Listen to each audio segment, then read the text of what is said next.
Please like this video. It will really help this story reach as many people as possible. Thank you so much for your support. She started doing this thing where she'd pat my cheek when I reminded her about plans. Not a kiss. Not a thank you. A pat, like I was a friendly appliance. One Friday morning, I'm standing by the coffee maker with my lunchbox, and she's scrolling her phone. Dinner with Greg and Julie at 7. I remind her. She barely looks up. We'll see. My team might grab a drink. Don't be so scheduled, Alex. I nod once. Greg booked a table. MHM. Well, don't be weird about it. She pats my cheek, nails cool on skin. You know you're predictable. It's cute. It wasn't cute. It was a tell.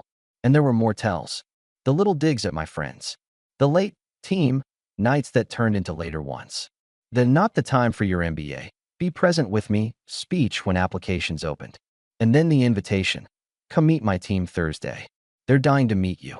I didn't ask why anyone would be dying to meet a man you pat like a toaster. If I'd known where it was headed, I would have worn quieter shoes. I showed up at the bar, a downtown spot with a rooftop view of the river and $6 seltzer water they called Craft. Her team clustered around a high table under a heat lamp. She waved me up the stairs, then got pulled into a circle of handshakes and inside jokes. I stepped back, 3 feet behind, waiting for a break. That's when I heard it. Clear. Her voice carries when she's performing. I'm practically free, she told a woman with a bright blazer. He's just convenient. Pays half, fixes stuff, warm body. I keep my options open. Like Ben, she thumbed at a guy with a motorcycle helmet hanging off his arm. That's actual potential. No metaphor. No, you misheard. A public declaration of status. My status, equipment. I didn't tap her shoulder. I didn't check if she'd say it twice. I turned, walked down the stairs, and felt the cold air hit my face like a rinse. In the car, I listened to the engine idle while I deleted our shared grocery list and my calendar reminders with her initials. Then I drove home. 2 hours. That's what it took. I rolled the suitcase from the closet, folded shirts without ceremony, packed tools, a tie rack she hated, and the spare keys to my office. I took the folders with the MBA essays I'd shelved because it's not time. I left the house plants. I'm not vindictive to Fern level. I took my name off the utilities I had started. I put my apartment search to active, called my friend Mark who owns a duplex, and had a new set of keys waiting by morning. Before I left, I set her key on the counter with a short note. You aren't practically free. You're free. I put the garage door opener next to it, locked the deadbolt from the inside, stepped out through the side door, and didn't look back. Her first call hit while I was backing into Mark's driveway. Where are you? She threw at me, skipping hello. Out, I said. Don't be dramatic. My team wanted to see if you even exist. I joke when I'm nervous. I heard the joke. It was context. You're sensitive. I'm precise. You leaving is childish. Her voice got low. Be an adult, Alex. I am. I changed the plan. I ended the call. Mark met me at the door in gym shorts and a hoodie. He's the sort who stacks mail by size and notices when a pen moves. You look like a guy who solved a problem, he said. I made a decision. He glanced at my suitcase. You need the downstairs? It's clean. Month to month. No questions. That's all I want. No questions. He shrugged. Cool. The water gets hot too fast. Watch your hands. I could hear my phone buzzing from the bag. I used an oven mitt to turn on the shower and let it run hotter than I usually take it. My muscles went loose for the first time in months. A quiet night. No performance. No cheek pat. I slept. In the morning, she started with voice messages. I listened to the first because I like closure. You made everyone uncomfortable, she said, with a dry laugh. I had to explain my boyfriend is intense but sweet. It's embarrassing that you just left. If you want to salvage your image, come by tonight. We can talk like calm people. I sent a single text. No. At work, Karen, my manager, called me into her office. She's direct. Does not blink when she wants something. You're in early, she said. New commute, I replied. You look like you slept. I did. She nodded. You put your MBA on hold last quarter. Yeah, that's still true. I thought about a rooftop bar and a man with a helmet. No. Good. There's a rotational program opening. It leads where you think it leads. Decision by end of month. I leaned on the doorframe. I'll have my application by Friday. All right then. She looked up from her laptop. Whatever changed, keep it. The texts kept coming. At lunch, I scrolled. Some were short. Wow. Some had math. Rent's due next week. One was a picture of a microwave dinner with a frowned face. I didn't reply to any of it. That evening, while I organized my tools in Mark's garage, he gives me corner rights for fixing things. My phone buzzed with an unknown number. I picked up because it might have been Mark's plumber. Alex? It's Tasha. Her voice had the warm push of someone who likes wrapping a sentence around your throat. Hey, Tasha. You're being unkind, she said. Chloe's a wreck. She told me you left over a joke? She needs support. Be a grown-up. I'm supporting myself. You know how much pressure she has at work? It's a male environment. She has to project strength. Cut her slack. She projected her status. I took notes. Tasha huffed. You're making this into a show of power. No, I'm making it into a boundary. She can't cover rent without you. She knew the numbers. Just talk to her. She's sorry. She can text me a list of items she wants me to pick up. I'll schedule a time with a mover for her stuff from my side. That's the conversation. So cold. Accurate. I hung up. An hour later, Chloe tried a different angle. I got a text. I made your favorite pasta. Can you come by? We'll eat and talk. No audience. There it was. Soft landing. I sat at Mark's garage bench, the good one with the oil stains shaped like states, and looked at the text. I typed, I have plans. Alex, she wrote back, please. I sent, you're free. Minutes later, my phone lit up with a photo of our kitchen table, plates set, her hand around a glass of water. Just come for 20 minutes, she wrote. You know I say dumb stuff when I'm nervous. You know me. I put my phone face down and kept organizing socket wrenches by size. Mark came in with 2 folding chairs and a bag of chips. You okay with people bringing their drama into your garage? I asked him. He sat, opened the bag. Rent's on time, neighbor. Keep placing your wrenches by height, and you can air out anything you want. I almost laughed. Fair enough. I kept quiet for 48 hours. 2 days of work, sleep, runs on the trail behind Mark's place, and a quiet dinner with myself at a diner where the waitress calls everyone kid, even if you're 40. I told Karen I was submitting the MBA essay. She gave me a firm nod and a deadline. That's the kind of language I respect. On the 3rd day, Chloe appeared at my job. Front lobby. She stood with a paper bag and a bright smile you could see from the parking garage. The receptionist gave me the good luck look when she called. She brought cookies. The receptionist said into the phone. Should I let her up? I'll come down. Chloe smelled like a department store when I stepped into the lobby. She pulled me into a quick side hug, bag crinkling. I brought oatmeal raisin, she announced, like solving diplomacy. You love them. I glanced at the bag. Thanks. She tilted her head. You're really going to do this at work? You left a note like a landlord. I wrote it like an adult. She lowered her voice. I was stupid. I performed for my team. I'll say it. It sounded bad. I panic when they pry. You know how I get. Perform for your team all you want, I said. Just do it without me as a prop. It was one sentence. It was an index of how you think. She swallowed. Can we meet tonight? I'll cancel happy hour. I don't do happy hour. I'll come to the duplex. We'll eat on the floor. Minimalist.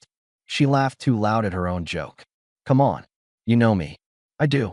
That's why I left. The smile slipped.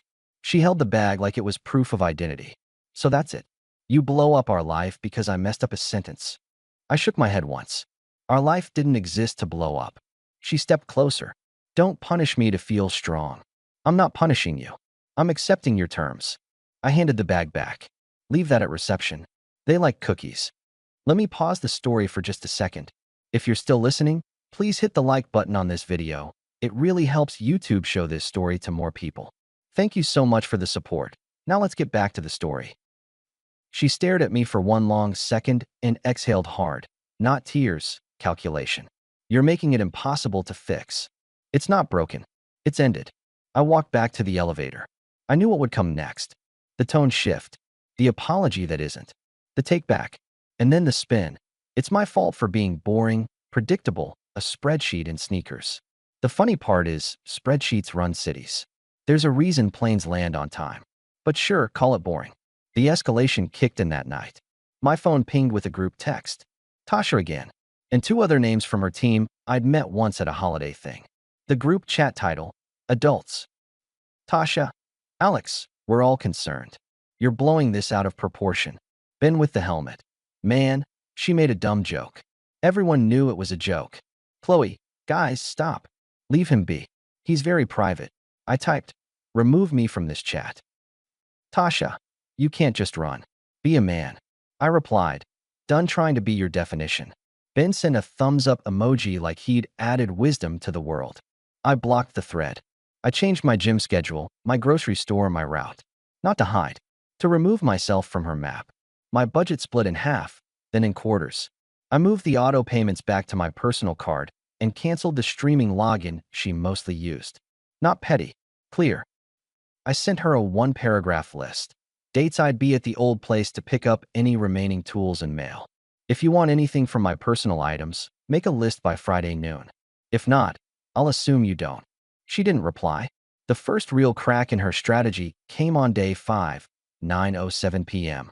She called twice, then switched to a voice message with no polish at all. Are you happy? I'm scrambling. I had to tell the leasing office I might need an extension. I can't do the deposit by myself this month. It's tacky to leave me with this. I played it twice, not because I liked the sound, but because it's good to memorize the moment someone shows you which lever they've been pulling. I called her back. You'll need to talk to them, I said when she answered. You can sublet or move. I'm out by Sunday. Where will I go, Alex? That tight breath she uses when she wants my logistics. I can't move to my mother's.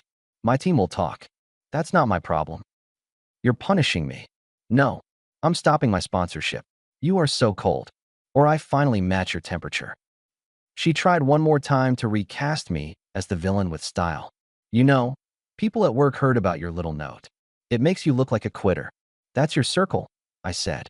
In mine, it looks like a decision. I hung up, sat on Mark's couch, and sent Karen an email with my updated MBA short answers. She wrote back in 13 minutes. This reads like you removed noise. Good. The next afternoon, Chloe showed up at Mark's duplex. I was in the carport, cleaning the old chain on my bike. She walked up the drive in a blazer and sneakers, the look that says, I'm down to earth and better than you. She stopped at the edge of the carport. Can we not do this in a garage? She asked. It's where I am. She gestured around. This place smells like gasoline. Correct. She took a breath. Okay. I earned your anger. And I'm saying I'm sorry. I said something ugly. I can't take it back. But I meant none of it. I motioned with the rag. You meant all of it to the people who matter to you. You matter to me. As a convenience. Don't put that word in my mouth. You put it there. I just heard it. She stepped closer to the edge. I told them I panicked. I told them you're great. I told them you're steady. Thanks for the performance notes. She put her hands up. Let me make this right. Give me a month. We go to couples things. We communicate. We reset rules. I'll put your MBA back on the table. I'll even help with edits. I'll shout your name from rooftops if that's what you want. Can we not throw everything away over one night? There was the move. Too much sweetness after the first soft attempt failed. I'd predicted it, but predictions still sting when they're accurate. You're making promises you don't believe in, I told her. Try me. Okay. I wiped my hands. Tonight, call your leasing office and move your payment date yourself. Email your manager and take yourself out of the I'm free character. Tell her you're in a committed relationship or you're not, but be consistent. She blinked. I can't dictate how people see me at work. You did when you introduced me as optional. She stared at me, then tried another detour. Come to the bar tomorrow. I'll reintroduce you. I'll make it loud. Clear. You can stand next to me and hear me say it. I heard you once. Once is enough. I am trying here. Try on your side of the line. She straightened. You're punishing the wrong person. Then we're done. She lifted her chin. I'll come by tonight with boxes to help you pack your remaining stuff. We'll talk. I'm done packing. The keys on the counter. She lowered her voice, the dangerous soft one. You love me. Are you really that quick to erase it? I don't erase, I said. I archive. She didn't have a comeback. She left, sneakers quiet on the pavement. That was the mid-turn. Right there, sweetness is tactic. It kept me steady. On Saturday, I went back to the old place between 10 and noon like I told her in the text. I parked on the street. It looked like a showroom of someone trying to be tasteful with a gift card. I walked straight to the kitchen, took the cutting board my dad made, and a cast iron pan that had been my friend longer than most people. I grabbed a folder of tax papers from the drawer by the fridge. I put the garage door opener where my note had been. Then I left. As I stepped outside, the neighbor, Mr. Delgado, who gardens like he's training for a league, straightened from his tomato vines. "You moving?" he asked, dirt under his nails. "Move." He nodded like he'd seen this movie. "Keep your keys separate from your heart. Saves time." "Good advice," I said. Late afternoon, Tasha tried again. Third angle. She called from a noisy patio. "Chloe's at her mom's, crying. Are you happy now?" "I'm not aiming for any of your outcomes. Do you know people at our office think you're controlling?" "You told her what she can and can't say. She told them what she wanted them to hear. I chose not to be part of that script." Tasha snorted. "You weren't man enough for her world. That's the truth. Then she's free to find her world." I hung up. Sunday evening, I got an email from Karen. "Interview panel Wednesday. Dress sharp." On Monday morning, something shifted in me. Not a revelation. A click. I woke before my alarm, brewed coffee in Mark's overworked machine, and realized nothing in my calendar belonged to someone else. The day stretched in front of me like a clean shop floor. Chloe texted at 9:13 a.m. "You win. I told them at work that you're my partner. I said I was proud of you. I did it publicly. Are you satisfied?" I typed, "No scorekeeping. Do you want proof? Keep it. It's for them." "So what do you want, Alex?" "Nothing from you. We need to meet. I'll give you 10 minutes at the coffee place by the station. Tomorrow, 6 p.m. public. Neutral." She sent a heart emoji like a satire of itself. "Thank you." Mark glanced over his newspaper when I told him. "You want me sitting 2 tables over, in case she brings a parade?" "I don't need a parade. Just a table and an exit." He grinned. "You're getting good at this." When I showed up the next day, the cafe was running that early evening lull. A couple with laptops, a guy reading sports on his phone, 2 students splitting a muffin with surgical care. I ordered black coffee and sat by the window. Chloe came in 5 minutes late, eyes damp. No makeup, the look women used to say, "I'm sincere now." She slid into the chair across from me, hands wrapped around her cup like she'd rehearsed it. "I've been sick," she started, voice small. "I can't sleep. I messed up. I lost you. I lost the promotion track. People at work are weird with me." Everything collapsed at once. "Actions have outcomes," I said. She leaned forward. "I know you. You're not heartless." I was scared. I wanted to look strong at work. I said ugly things to look like I wasn't dependent. "The truth is I was proud you were there. I was proud of our place. I panic and I perform. You know this." "I do." "Then why won't you let me fix it?" She rubbed her thumb along the cardboard cup seam. "Because I'm not here to fix your panic," I answered. "I'm here to protect my respect." She winced. I said I'm sorry. "I heard it. What else do you want?" "Nothing." She blinked fast. "I'm telling you I love you." I took a sip of coffee. It had gone lukewarm. "I'm telling you I believed you." That stalled her. "Believe me when?" "On the roof," I said. "I believed you when you said I was convenient. I believed you when you said you keep your options open. I didn't argue with your truth. I just accepted it." She looked like she wanted to throw the cup, then controlled it. "You're punishing me for honesty. I'm rewarding it. I left you exactly what you said you wanted. I didn't mean it." "You meant it then. That's enough for me." She leaned back. "If you walk out now, there's no coming back. That's the idea. Be realistic. Rent, logistics, holidays." "I'm realistic. I adjusted my rent. I split my holidays. I'm not a volunteer firefighter for your choices. You used to be kind. I still am. Kindness includes telling the truth. You didn't want me. You wanted a safety net. I cut it." She shook her head. "You're so arrogant now." "No," I said. "Just finally not cheap." Cheap. I was giving away what matters at a discount. I stood, pushed the chair in. "I'm not doing that anymore." She reached out like she'd stop me with a fingertip. "So you're done." Just like that. Not just like that. I tucked my chair in fully. After a slow study and one clear data point. She swallowed hard. "What am I supposed to do?" "Build your own life. You don't care if I fail. I care enough not to pretend I can save you from cause and effect." She stared at me, then gave me the tired line. "Everyone warned me you were too rigid." "And I ignored everyone who warned me you were too flexible," I said. "We're both correcting." "You'll regret this," she said finally, flat, no drama, like a closing argument. I shook my head. I won't. I picked up my cup, nodded to the barista, and headed for the door. Her last shot landed as I reached the threshold. Alex, wait. If I'd said something different that night, if I'd introduced you right, we'd be fine. You know that. I looked back. We'd just be postponing this. I'm not into credit plans. I pushed the door open. I didn't leave you. I just took your words seriously. The bell over the door did its small ring. Outside, the evening air felt clean. I didn't look through the window. I didn't know myself that picture. I walked to my car, answered a quick text from Karen about Wednesday's panel, and drove home. The days that followed were simple.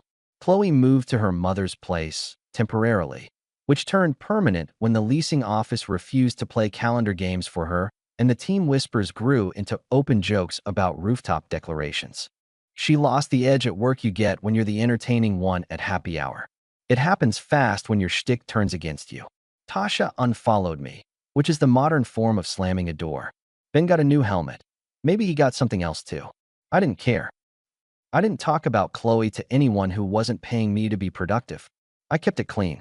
When a mutual friend tried to corner me at a party with what really happened, I answered. We had different goals. If they pushed, I said. I accepted her words at face value. It's amazing how a calm sentence kills gossip. Work accelerated. The interview panel went well. You know it when adults nod at you for the right reasons. Karen sent a one-line email that said, "Offer on Thursday." I moved the rest of my stuff into Mark's duplex with a rented van and 2 friends who don't ask why when beer is promised after. The duplex had terrible curtains and a draft in the hallway, and the kind of quiet you can hear from the bathroom to the mailbox. I liked it. I bought a used truck that smelled like dust and the previous owner's soap. Nothing fancy. Reliable. I put my name on the title and felt like I'd signed a pact with myself. On Saturdays, I started taking a class at the community college to prep for the MBA. No one patted my cheek there. No one asked for a performance. You either knew the case study or you didn't. The professor didn't care about your rooftop speeches. Mark and I started a ritual of grilling on Sundays, simple stuff. Chicken, vegetables, beer without grand statements. His neighbor, an older guy named Pete, would wander over with fishing stories and the kind of deadpan humor you only develop when you've run out of patience for nonsense. He asked once, "You dating?" I answered, "I'm breathing." He nodded like that was a plan. Months later, I met someone. Not a rebound, not a trophy, just a woman named Nora who laughed straight and didn't dress her sentences in costumes. We met at a volunteer build for a community center. She carried lumber like it owed her money. We went out for tacos, talked about shoes that last and projects that don't. On the 3rd date, she said, "I don't do gray areas." I said, "You're speaking my dialect." We kept it simple. I saw Chloe once, from across a street fair. She was with Tasha, both of them in sunglasses on a cloudy day. I didn't wave. I didn't feel triumph. Just a quiet relief that I'd walked when the map told me the truth. That I'd stopped trying to turn myself into a prop in someone else's play. People like to turn stories into morals. I'm not a preacher. I will tell you the thing I learned, and you can file it anywhere you want. The moment someone tells you what you are to them, believe it. Don't negotiate. Don't perform. Don't ask a rooftop to explain itself. Just nod, pack a bag, and leave the key on the counter. Then go build a life where your calendar isn't a favor and your presence isn't a utility. Call it cold if you want. I call it finally warm. And if you ever doubt you can do it, hear this from a man who used to carry other people's comfort like it was his duty. I didn't shout. I didn't slam. I made a choice. I accepted a truth. I said my last line in a cafe where the coffee was average and the lighting was unkind. She asked me to save her from cause and effect. I told her I wasn't her safety net. I walked out. The bell rang. The air was clean. I sleep better now. I start the truck in the morning and like the sound it makes. I stack my books for class on the kitchen counter and no one calls them silly. I cook my own pasta and it tastes fine. On weekends, Nora and I take the truck out past the county line and walk a trail that doesn't care about our titles. I keep my wrenches arranged by size in Mark's garage, even though I moved to the upstairs unit with better light. Old habits leave when you ask them to. Chloe? She moved in with her mother for a while. Then she rented a smaller place closer to work. The promotion went to someone else. The rooftop crowd found a new character to applaud. It's not my job to track her plotline. I hear things because people talk. I don't add commentary. If someone asks me for the story, I give the short version. I just took her words seriously. Our story has come to an end. If you've made it this far, how about subscribing to our channel? It helps us immensely. I've selected 2 other videos for you that I'm sure you'll enjoy. Feel free to click on them. I'll be waiting for you in the next story. See you soon.